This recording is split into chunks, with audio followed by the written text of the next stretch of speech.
on a bit of a hunt for a good schnitzel. Purple dough, let's give it a go.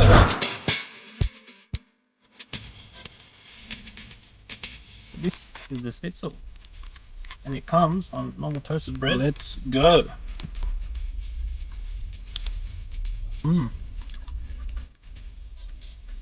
That's really nice. Wow, it's got a nice, very nice sauce in there.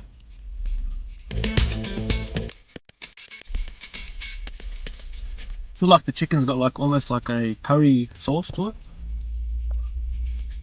Tastes like it's got like some sort of curry seasoning, which is very nice. Good sauce. I really like the chicken in the sandwich. Not a bad schnitzel. Purple dough in greenacre. 8.5 out of 10 for the schnitzel. And that's it. Thanks for watching. I'll see you in the next one.